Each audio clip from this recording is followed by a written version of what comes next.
Баршаңызға қайырлы күн. Бүгін дальгона кофе жасаймыз. Құрамына бізге бірде-бір мөлшерде кофе мен қант қажет. Бір ас қасық кофеге бір ас қасық қант саламыз да үстіне 2 ас қасық ыстық су құямыз. Одан соң илеуіштің көмегімен осыны біз көпіртуіміз қажет.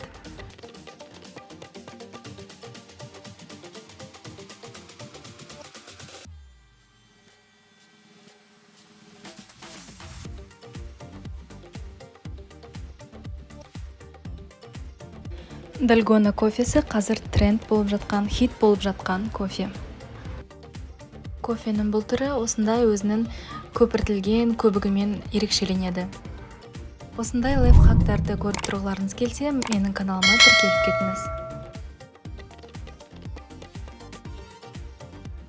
Карамель түсті осындай көбік пайда болғанша біз оны көпіртуіміз қажет.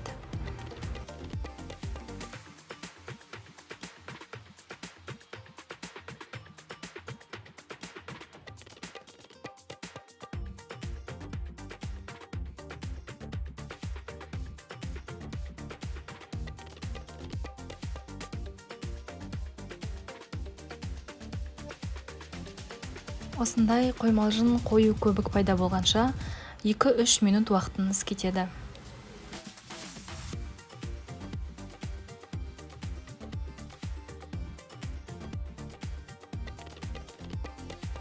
Осымен кофеден жасалған көбігіміз дайын. Ары қарай сусынды әзірлеуге көшеміз.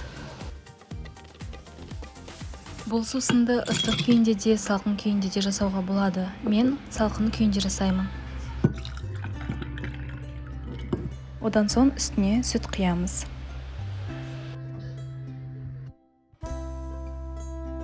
Ең соңында дайын болған көбігімізді үстіне құйып шығамыз.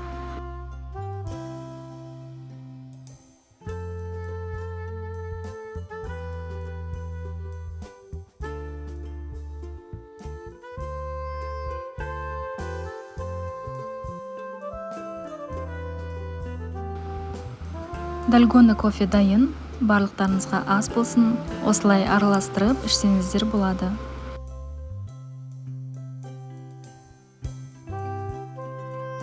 Видео ұнаған болса, каналыма тіркелуді, видеоға комментарий жазуды ұмытпаңыз.